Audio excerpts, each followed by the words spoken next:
Ridha Allah subhanahu wa ta'ala adalah salah satu dari sifat. Nabi SAW mengatakan, laisa lil mu'min ayyudhilla nafsahu. Mukmin itu jangan sampai menghinakan diri. Sejarah hamba yang Allah sebutkan dalam Al-Quran, di antara tujuan besarnya adalah agar menjadi pelajaran. Assalamualaikum warahmatullahi wabarakatuh. Innal hamdalillah nahmaduhu wa nasta'inuhu wa nastaghfiruh wa na'udzu billahi min shururi anfusina wa min sayyiati a'malina man yahdihillahu fala mudilla lahu wa man yudlil fala hadiya lahu. Ashhadu an la ilaha illallah wahdahu la sharika lahu wa ashhadu anna Muhammadan 'abduhu wa rasuluh. Ya ayyuhalladzina amanu taqullaha haqqa tuqatih wa la tamutunna illa wa antum muslimun.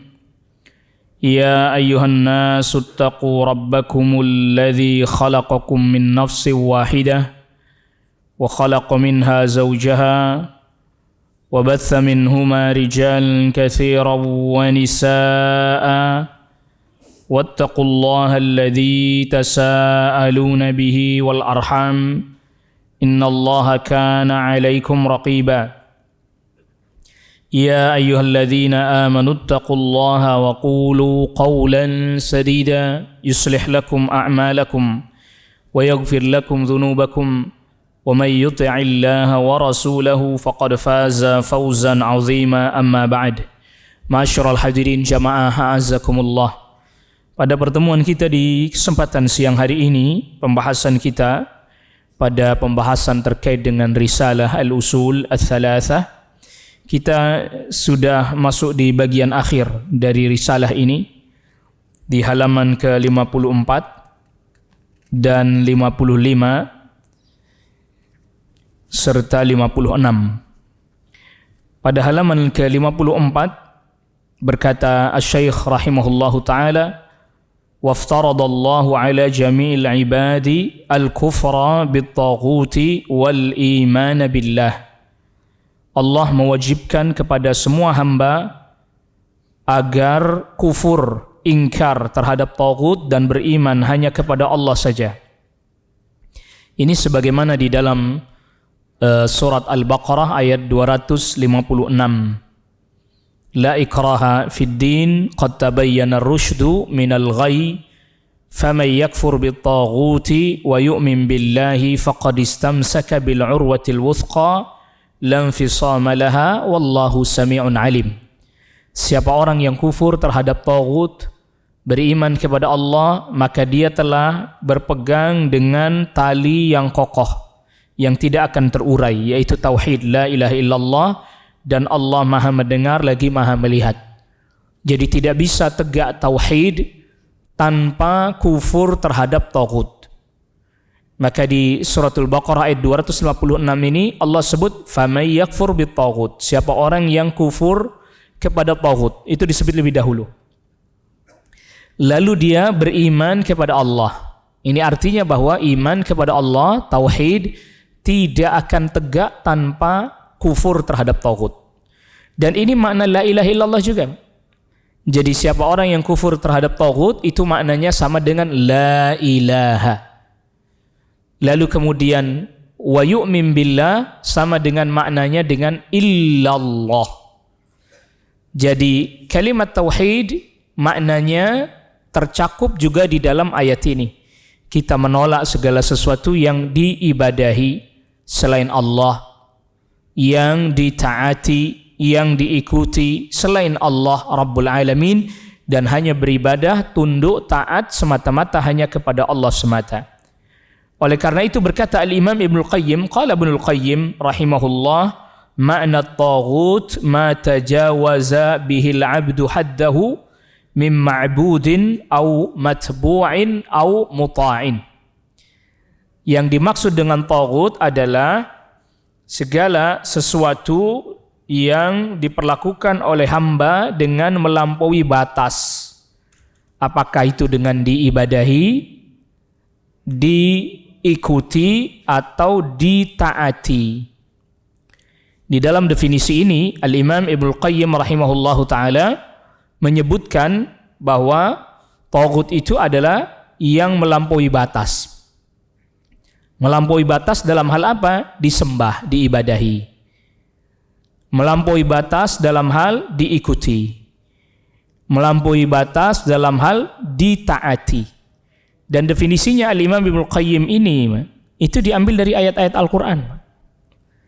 Jadi ketika beliau bikin definisi ini bukan maksudnya datang dari beliau sendiri, enggak. Ternyata ayat-ayat Al-Qur'an menyebutkan hal itu.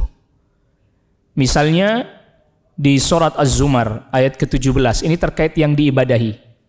Walladzina ijtanabut taghut ay ya'buduha. Dan orang-orang yang menjauhi taghut dari perbuatan menyembah taghut. Itu kan berarti taghut diibadahi. Ay ya'buduha. Lalu kemudian yang matbu, yang diikuti. Allah Subhanahu wa taala berfirman, "Walladzina kafaru awliya'uhumut taghut." Yang di ayat 257 dari surat Al-Baqarah. Orang-orang kafir, wali mereka adalah taghut. Yang dimaksud wali mereka adalah mereka mengikuti taghut. Loyal kepada taghut.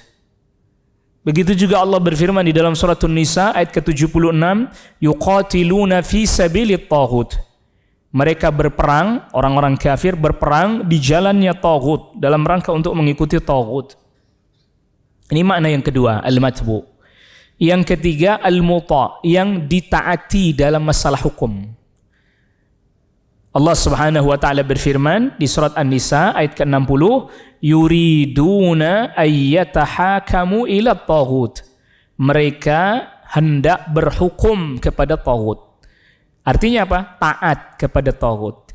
Jadi definisinya Al-Imam Ibnu Qayyim bahwa taghut itu ma'bud, diibadahi, matbu, diikuti dan loyal kepadanya. Lalu kemudian yang ketiga adalah al-muta, yang ditaati. Ini diambil dari ayat-ayat Al-Quran yang tadi kita sudah sebutkan. Itu artinya bahwa definisi yang dibuat oleh Al-Imam Ibnu Qayyim, yang dikutip oleh penulis kitab ini, itu bukan definisi yang datang dari pemikirannya Ibnu Qayyim semata, tidak. Tetapi memang berangkat dari ayat-ayat Al-Quran yang kemudian disarikan, disimpulkan.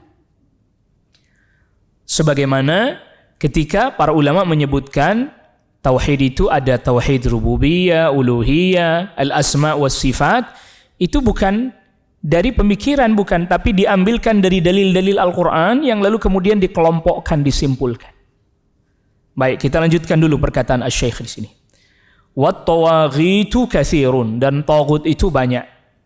Wa ru'usuhum khamsah, yang menjadi pembesarnya ada 5. Pembesarnya taghut ada 5. Yang pertama adalah iblis, la'anahullah, yaitu iblis yang Allah laknati. Lalu kemudian yang kedua, wa man 'ubida wa huwa radin. Kalau iblis jelas ya, jelas. Makanya kita dilarang menyembah syaitan. Maksudnya ya, jadi semua kesyirikan, para ulama sampai jelaskan, semua kesyirikan itu hakikatnya kita menyembah syaitan. Misalnya orang menyembah pohon misalnya, dia yang mengajak manusia, membisikkan manusia untuk menyembah pohon, syaitan. Seperti kisahnya Khalid bin Walid ketika menebang pohon yang disebut Uzza. Setelah ditebang, sahabat Khalid bin Walid datang kepada Rasulullah SAW, memberitahukan, Rasul, sudah saya tebang pohonnya. Lalu Rasulullah SAW bertanya, ada kejadian apa? Enggak ada kejadian apa-apa. Balik lagi. Maka kemudian Khalid bin Walid balik lagi. Ternyata ketika ke tempat pohon yang sudah ditebang itu, ada jin perempuan datang dalam wujud perempuan, rambutnya panjang, yang lalu kemudian ditebas dengan pedang oleh Khalid bin Walid. Jadi kalau keimanannya kuat, keyakinannya kuat, para sahabat itu sampai jin pun bisa ditebas, bisa dibunuh oleh manusia. Lalu diberitahukan kepada Rasulullah SAW, ada kejadian apa? Ada perempuan datang, rambutnya panjang, Rasul, lalu kemudian saya tebas. Lalu kemudian Rasul sallallahu alaihi wasallam katakan, itulah Uzzanya. Tilka Uzza. Itulah Uzza.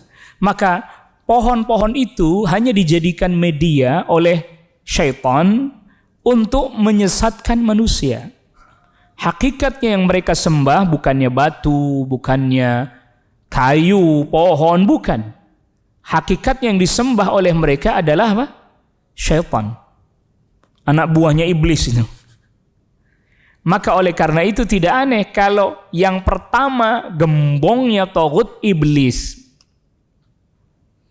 Sebagaimana orang mentaati iblis, orang mengikuti iblis. Malah kalau kayak sekarang kan ada kayak semacam alirannya sendiri ya, satanik apa itu. Nah itu. Kalau sekarang malah ada alirannya sendiri Pak, yang nyembah syaitan, satanik. Termasuk ada perayaannya Pak. Kalau di luar negeri, di negeri kita tidak ada apa Halloween itu ya. Iya itu. Itu penyembah syaitan itu. Penyembah iblis. Waliyadzubillah. Wa nasallallahu al-afiyah. Alhamdulillah di negeri-negeri kaum muslimin kayak negeri kita nggak ada itu. Perayaan-perayaan seperti itu walaupun udah ada sebagian orang yang terpengaruh. Itu berarti ngikutin syaitan.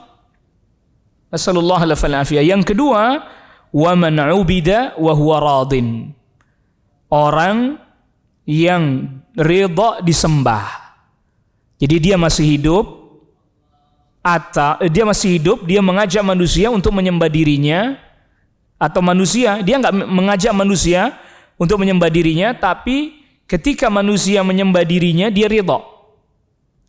Ini taghut. Makanya seperti para malaikat itu tidak bisa disebut taghut, walaupun ada sebagian orang Arab menyembah malaikat, mengatakan bahwa malaikat itu anak perempuannya Allah, karena malaikatnya nggak ridha diperlakukan seperti itu. Seperti mereka yang menyembah Nabi Isa. Nabi Isa tidak pernah mengajak manusia untuk menyembah dirinya dan dia tidak ridha. Diperlakukan seperti itu. Makanya nanti pada hari kiamat Nabi Isa alaihissalam didatangkan oleh Allah Rabbul Alamin ditanya, "A anta qulta lin-nasi ittakhiduni wa ummiya ilahaini min dunillah?" Allah tanya kepada Nabi Isa, "Hai Nabi Isa, apa kamu yang perintahkan manusia jadikanlah aku dan ibuku sebagai dua ilah, sebagai dua sesembahan bersama dengan Allah?" Nabi Isa katakan enggak. Saya tidak tahu kan, saya sudah diangkat. Saya sudah tidak ada di tengah-tengah mereka ketika mereka melakukan hal tersebut. Jadi Nabi Isa tidak apa? Tidak ridha, tidak tahu. Jadi orang-orang saleh yang diperlakukan secara berlebihan, sedangkan mereka sudah wafat, mereka tidak tahu diperlakukan seperti itu, maka mereka tidak bisa disebut taghut. Syekh Abdul Qadir Al-Jilani misalnya, udah wafat, nggak tahu dia. Diperlakukan oleh manusia secara berlebihan, nggak tahu. Bahkan sebagiannya menyembah Syekh Abdul Qadir, dia tidak tahu karena sudah wafat, maka Syekh Abdul Qadir tidak bisa disebut apa? Taghut, tidak bisa. Lalu kemudian yang ketiga, nah kalau yang ketiga jelas ini. Wa man da'an nas ila ibadati nafsihi. Orang yang menyeru orang lain atau manusia untuk menyembah apa? Dirinya, seperti Fir'aun. Faqala ana rabbukumul a'la. Fir'aun katakan, aku adalah Rabb kalian tertinggi. Iya, dipaksa orang untuk menyembah dirinya yang tidak mau disiksa. Seperti juga Namrud. Itu taghut. Namrud itu taghut. Karena dia perintahkan orang untuk menyembah dirinya. Fir'aun juga begitu, perintahkan manusia untuk menyembah dirinya. Siapa orang yang memerintahkan manusia untuk menyembah dirinya sampai dia mati belum bertaubat, maka ketika dia hidup taghut, ketika dia mati apa? Taghut. Hayya wa mayyita. Ketika dia masih hidup, ketika dia sudah mati. Seperti ceritanya siapa itu? Saibaba itu, Pak. Saibaba itu, Pak. Orang-orang nyembah dirinya, ya dia senang.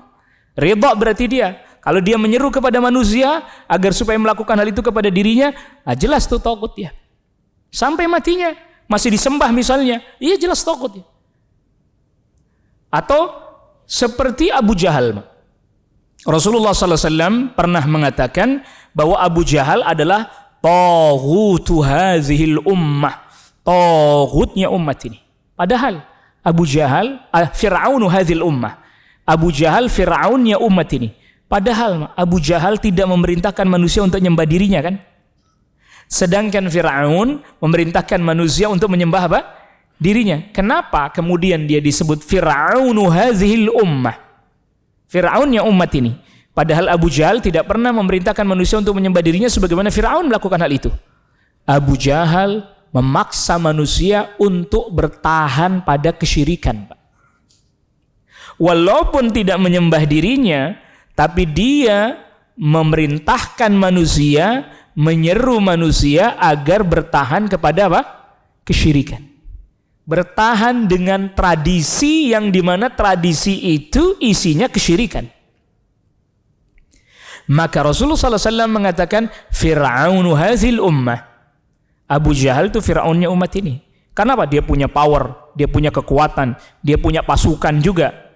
Sehingga dia bisa memaksa orang untuk tetap bertahan pada kekufuran, pada kesyirikan. Dipaksa orang bahkan. Mau hijrah aja ditahan, ditangkap. Ya, mau hijrah aja nggak boleh, ditahan, ditangkap, disiksa orang. Sebagiannya lagi dipasung supaya tidak jadi hijrah atau tidak ikut hijrah bersama dengan Rasul sallallahu alaihi wasallam. Jadi dia memaksakan kehendaknya, memaksakan keinginannya dengan kekuatannya, dengan powernya, agar supaya orang tidak meninggalkan kebiasaan tradisi nenek moyang mereka yang di dalamnya kekufuran, kesyirikan. Dan kita sudah sering jelaskan, kalau tradisi budayanya itu bukan kekufuran, bukan kesyirikan atau tidak berbenturan dengan syariat Islam, silahkan. Tapi kalau yang berbenturan ya nggak bisa, nggak boleh. Lalu kemudian selanjutnya, yang keempat, wa man idda'a syai'an min ilmil ghaib. Orang yang mengklaim mengetahui hal gaib, yang dimana itu gaibnya tidak ada yang mengetahui kecuali hanya Allah. Atau disilakan dengan gaib mutlak seperti para dukun, tukang ramal, ya, kiamat terjadi tahun sekian misalnya. Tauhid ini, Pak. Malaikat Jibril aja nggak tahu kapan pastinya kiamat terjadi. Rasul sallallahu alaihi wasallam saja tidak tahu kapan pastinya kiamat terjadi. Dia mengklaim dia mengetahuinya. Ini namanya tauhid. Tapi tauhid di sini untuk yang kriteria yang kedua ini, kriteria yang keempat yang disebutkan di sini, yaitu tauhid dalam hal mengikuti, matbu'. Tauhidul matbu'. Kan tadi tauhid diibadahi, diikuti, ditaati. Yang keempat ini yang matbu', yang diikuti. Termasuk orang-orang yang mengajak manusia untuk menyimpang dari ajaran agama. Iya, diajak manusia dengan berbagai macam argumen dan seterusnya agar diikuti dia. Lalu kemudian selanjutnya yang kelima, wa man hakama bi ghairi ma anzalallah, dan yang berhukum dengan selain yang Allah turunkan. Ini masuk ke dalam tauhid ta'ah tadi, au muta'in, yang ditaati. Jadi kalau yang iblis itu masuk semuanya, ma'budin, matbu'in, muta'in. Yang iblis masuk semua di situ. Wa man 'ubida wa huwa radin ma'bud. Wa man da'an nasa ila ibadati nafsi ma'bud. Dia ngajak orang untuk menyembah dirinya sendiri, namanya ma'bud berarti. Tauhid dalam bentuk ma'bud. Yang mengaku mengetahui hal gaib itu matbu'. Yang menetapkan hukum dengan selain yang Allah turunkan itu namanya muta'. Dan perlu kita ketahui, yang dimaksud di sini tauhid adalah orang ini menetapkan aturan syariat atau aturan hukum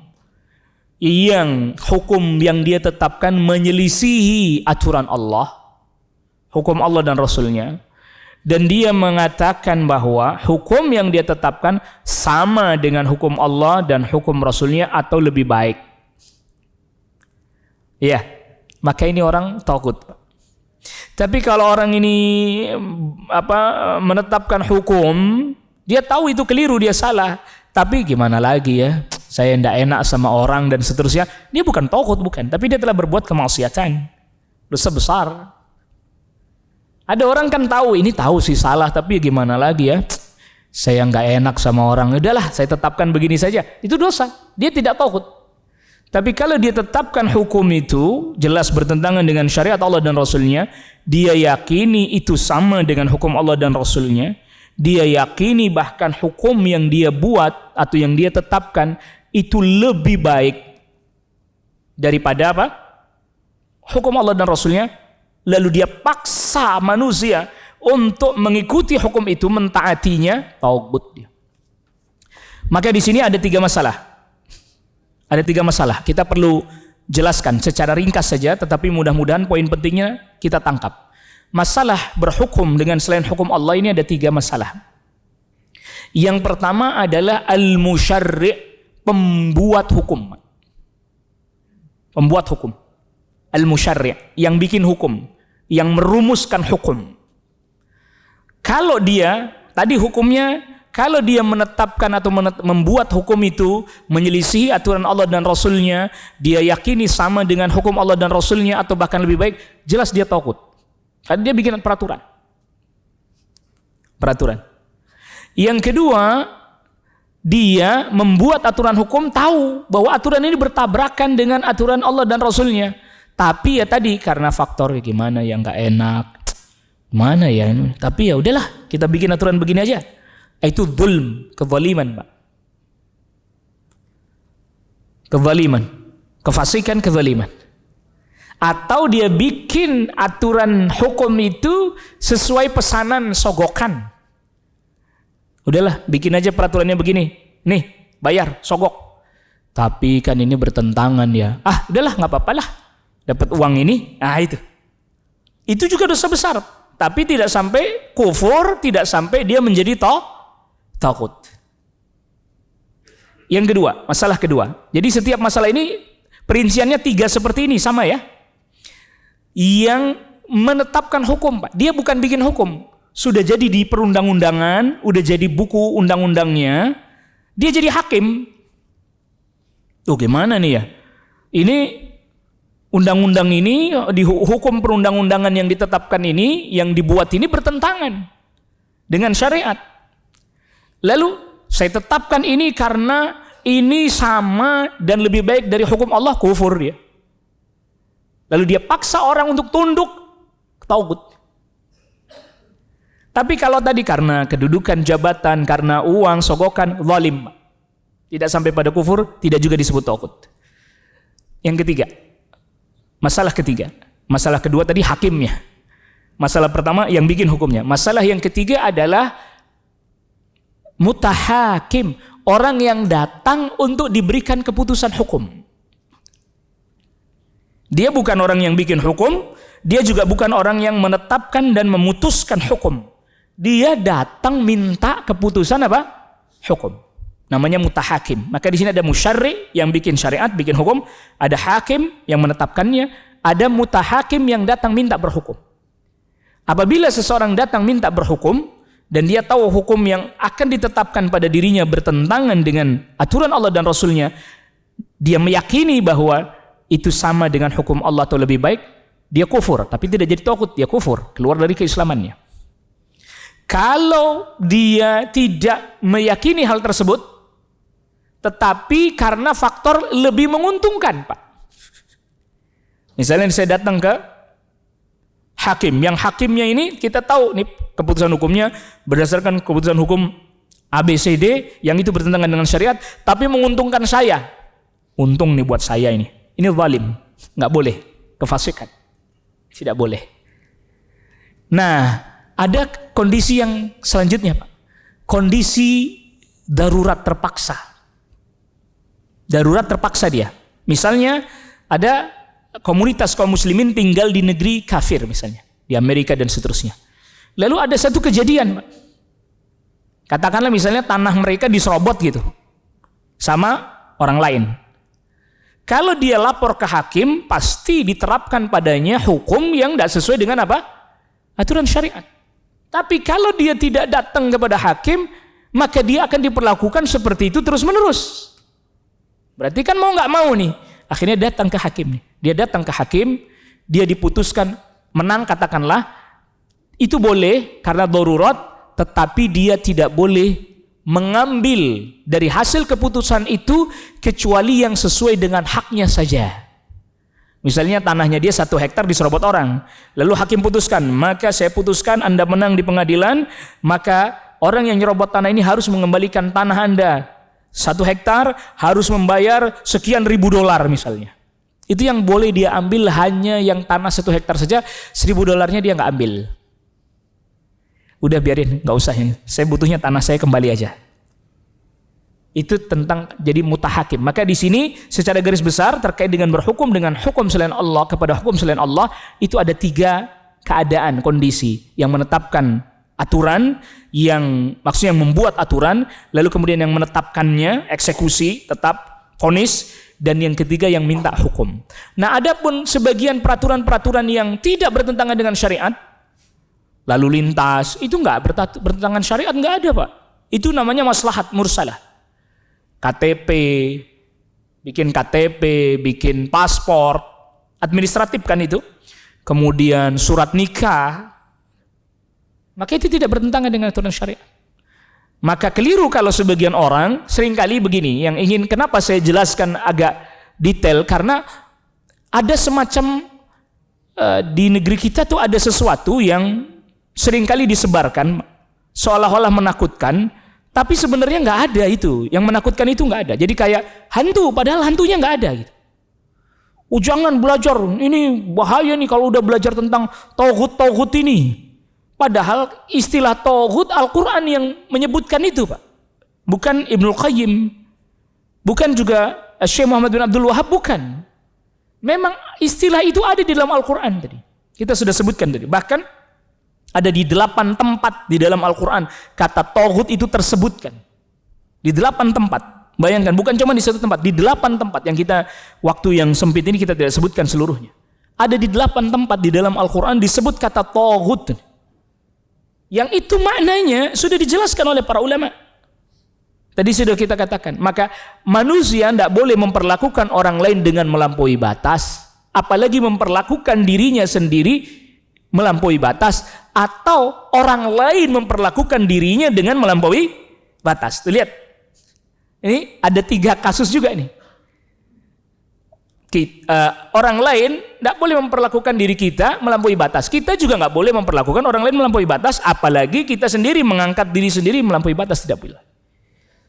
Ini hukum telah ada datang aturannya di dalam Al-Quran. Jangan sampai kemudian nanti ada muncul satu anggapan, wah ini ngeri nih, belajar tauhid ngeri nih, buat mengkafir-kafirkan orang. Bukan, Pak. Ini untuk mendeteksi masalah. Ini masalahnya di mana nih? Problemnya di mana? Adapun sebagian orang yang memang belum paham, karena ini masalah bukan masalah yang mudah, ya. Artinya bukan masalah mudah. Hari ini banyak orang yang belum paham. Sekarang pertanyaannya, Anda boleh tidak usah dijawab. Anda tanya pada diri Anda sendiri. Sudah berapa lama atau di usia berapa lah? Nah, di usia berapa kita mengenal istilah tauhid, Pak? Di usia berapa, Pak? Kalau boleh saya cerita, saya belajar dari madrasah. Madrasah itu sekolah sore, khusus agama aja. Madrasah, setingkat SD, nggak pernah dengar tauhid. Dengan berbagai macam konsekuensinya. Sampai menengah pertama, menengah atas, pesantren, nggak pernah dengar saya. Sampai kuliah, Pak. Kuliah, S1 selesai, nggak pernah dengar tauhid, Pak. Sampai ikut pengkaderan ulama MUI tingkat Jakarta Utara, kota administrasi, sampai provinsi DKI, Pak. Itu 4 tahun, Pak. Jadi kalau sekarang rame sertifikasi dai MUI, saya punya sertifikatnya MUI, kader MUI, bukan sertifikat dai lagi, bukan standarisasi dai lagi, kader MUI. 4 tahun tidak pernah dengar istilah tauhid, Pak. Tidak pernah dengar. Padahal ini bagian daripada ajaran tauhid. Ini ayat-ayat Al-Quran bicara. Jadi kemudian belakangan dibikin orang ketakutan itu. Awas nih, ada sembarangan. Memang juga tidak lantas serampangan, betul. Maka tadi kita katakan, ini kalau tidak difahami dengan benar, akan muncul orang-orang yang serampangan. Serampangan dalam menerapkan. Maka tadi kita berusaha detail-detail rinci itu. Ada orang, dia belum mengerti, dia belum tahu. Jadi jangan sampai terjadi ada sekelompok orang yang salah paham, Pak. Akhirnya karena dia memahaminya global, kalau orang itu menetapkan hukum, berarti dalam hal ini contoh saja, DPR, kan mereka yang merumuskan perundang-undangan. Lalu kemudian hakim. Lalu kemudian bahkan sampai ada yang memukul rata. Pokoknya semua yang terkait dengan itu tauhid semua. Jadi ada yang pemerintah tauhid, DPR tauhid, menteri pembantunya tauhid, sampai ASN semua tauhid semua, Pak.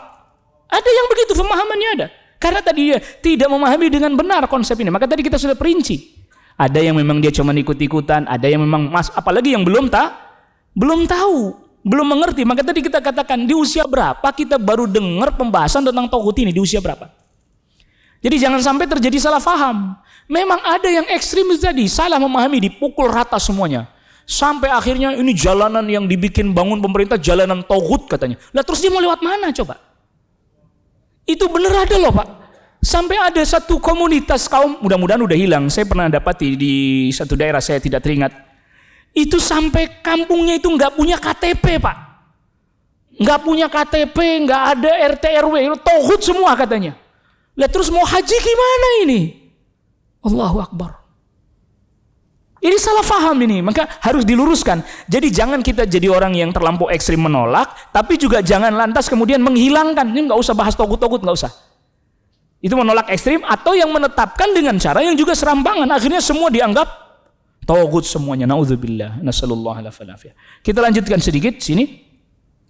Wa hadza huwa wa dalilnya adalah firman Allah di surat 256 surat Al-Baqarah, tadi kita sudah sebutkan. Wa hadza huwa ma'na la ilaha illallah. Inilah makna la ilaha illallah. Tadi kita sudah jelaskan juga. Kufur terhadap tauhid, beriman kepada Allah. Kenapa sih, Man? Karena yang paling maha mengetahui siapa Allah, maha sempurna siapa Allah, yang paling sayang terhadap hambanya siapa, Pak? Allah. Maka ketika Allah menetapkan satu aturan syariat hukum, itu didasari atas dasar ilmu, keadilan dan rahmatnya Allah Subhanahu wa taala. Tidak ada yang lebih menyayangi kita melainkan Allah Rabbul Alamin, bahkan melebihi orang tua dan diri kita sendiri. Maka kewajiban kita taat sama hukum Allah, tunduk kepada Allah, beribadah hanya kepada Allah, ikut sama aturan-aturan Allah, itu bagian daripada rahmah Allah kepada kita.